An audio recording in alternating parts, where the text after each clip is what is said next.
কারণের নাম শুনেছেন?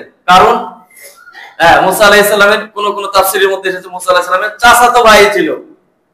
এই কারণ অঢেল সম্পদের মালিক ছিল। আজকে আমাদের সম্পদ কতটুকু দেখেন।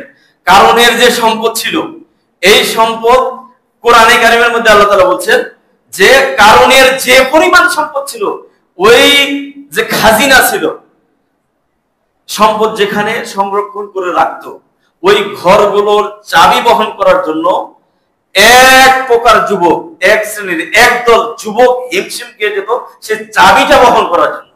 আপনি চিন্তা করেন তাহলে কি পরিমাণ সম্পদ তার ছিল। মুসা আলাইহিস সালাম যখন এই কারণকে বললেন, কারণ তুমি আল্লাহর রাস্তায় দান করো, ফকির মিসকিনকে দান করো, তখন তিনি অহংকারী হয়ে উঠলেন। তখন তিনি কি বললেন জানেন? আল্লাহ তাআলা কোরআনে কারিমের মধ্যে বলেছেন ওয়া আতাইনাহু মিনাল কুনুজ, আমি কারণকে কুনুজ দান করেছি। কুনুজ বলা হয় যে সম্পদটা গচ্ছিত রাখা হয়, কুনুজ দান করেছি, অঢেল সম্পদ দান করেছি। যখন মুসা আলাইহিস সালাম তাকে দাওয়াত দিল, তখন তিনি বললেন উতিতুহু আলা ইলমিন ইনদি, এই সম্পদ আমি আমার জ্ঞান দিয়ে উপার্জন করেছি। তুমি ফকির মিসকিনকে দান করতে বলো? আমি তো আমার উপার্জন, আমার শ্রম ব্যয় করে, আমি আমার ঘাম ব্যয় করে আমি এতগুলো সম্পদ উপার্জন করছি, আমি গরিবদেরকে দান করবো মানে? অহংকার হয়ে উঠেছে, আল্লাহর শুকরিয়া আদায় করে নাই। বুঝতে পেরেছেন? এর ফলশ্রুতিতে কি হয়েছে? ফাখাসাফনা বিহি আল আরদা বিদারিহি ওয়াল আরদা, এরপরে বলা হয়েছে এই সম্পদগুলো আমি ধ্বংস করে দিয়েছি। এই ধ্বংস করার মূল কারণ কি? সে অহংকার করেছে, আল্লাহ তাআলা সেটা জমিনের সাথে মিটিয়ে দিয়েছে।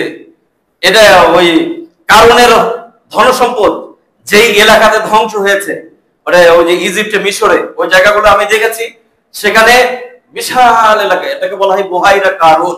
কারণের ধ্বংসযোগ্য এলাকা কি এটাকে নাম দিয়েছে বুহাইরা কারুন, যেখানে সম্পদগুলো ডুবে গিয়েছে, সেখানে এখনো পানি বেঁধে আছে, অনেক বড় এলাকা, ওটা গোটাটা সহ মাটির নিচে আল্লাহ তাআলা দাবিয়ে দিয়েছে।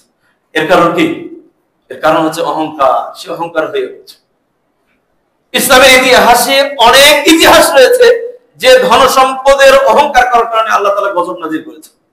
আবার ধন সম্পদশালী ব্যক্তিরা এই ধন সম্পদ দিয়ে ইসলামের কাজ করেছে, অনেক ইতিহাস রয়েছে।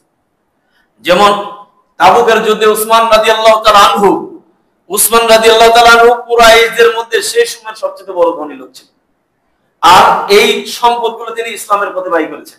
তাবুকের যুদ্ধ যখন বেঁধে গেল, তখন তিনি যে সম্পদ দান করেছিলেন তা হচ্ছে এই তাবুকের যুদ্ধে 30,000 সাহাবায়ে কেরাম অংশগ্রহণ করেছিল। রোমান সৈন্যদের বিরুদ্ধে যুদ্ধ, আর কাফেরদের ছিল 40,000 আর মুসলিমদের ছিল 30,000। এই 30,000 সৈন্যের এক মাসের খাবার উসমান রাদিয়াল্লাহু তাআলা বহন করেছে। আপনি এটা কি মনে করেন? আব্দুর রহমান বিন আউফ, তিনি ওই যুদ্ধের ময়দানে যে পরিমাণ সম্পদ দান করেছেন, আমি একটা হিসাব করেছিলাম, আমি এখন হিসাব ওটা করে দেখি না, ক্যালকুলেট করে দেখি না, তবে বাংলাদেশি টাকায় প্রায় 40 কোটি টাকা তিনি দান করেছেন, একদিনে দান করেছেন আব্দুর রহমান বিন আউফ। এবং শুধু তাই নয়, তার ধন সম্পদ যা ছিল মৃত্যুর আগে এগুলো সব ইসলামের রাস্তায় ওয়াকফ করে দিয়েছিলেন। সুবহানাল্লাহ, কি পরিমাণ সম্পদ ছিল! বর্তমান পৃথিবীর সবচেয়ে ধনী আছে বিল গেটস, তাই না? এখন নতুন হয়তো আরেকজন হতে পারে। বিল গেটসের যে সম্পদ, আমি একটা হিসাব করে দেখেছিলাম, বিল গেটের চাইতে ডবল সম্পদ ছিল আব্দুর রহমান বিন আউফের সেই সময়। আপনি চিন্তা করেন, এগুলো সব আল্লাহর দ্বীনের রাস্তায় ব্যয় করে দিয়েছে। তাহলে সম্পদ একদিকে মানুষকে অহংকারী করে তোলে, আবার এই সম্পদ মানুষকে বিনয়ী বানায়। তবে আজকে আমাদের মধ্যে যে প্রচলনটা রয়েছে, সেটি হচ্ছে এই সম্পদ আমাদেরকে বেশি বেশি অহংকার করে তোলে। আজকে সমাজে আমরা যে চিত্রটা দেখতে পাই, যে আমাদের মধ্যে যারা ধনী ব্যক্তি তারা কিন্তু বেশি অহংকার করে। এই জন্য এই অহংকার থেকে আমাদেরকে বিরত থাকতে হবে এবং সতর্ক থাকতে হবে, আমার সম্পদ যেন আমাকে অহংকার করে তার না তুলে।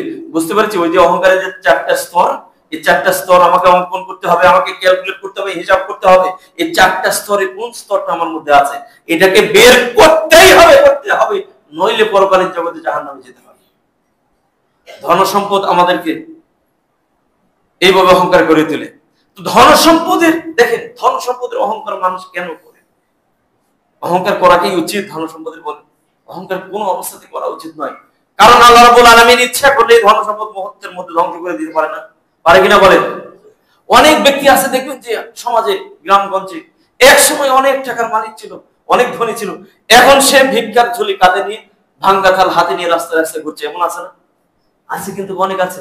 আল্লাহ তাআলা এই জন্য বলছেন কুলিল্লাহুম্মা মালিকাল মুলকি তুতিল মুলকা মান তাশা ওয়া তানজিউল মুলকা মিম্মান তাশা ওয়া তুইজ্জু মান তাশা ওয়া তুযিল্লু মান তাশা।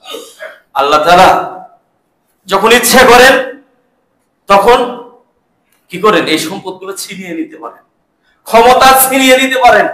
ক্ষমতার অহংকার, অর্থ সম্পদের অহংকার, এটা ক্ষণস্থায়ী, খুবই ক্ষণস্থায়ী। আল্লাহ তাআলা মুহূর্তের মধ্যে ধরিত্রাস করে দিতে পারেন।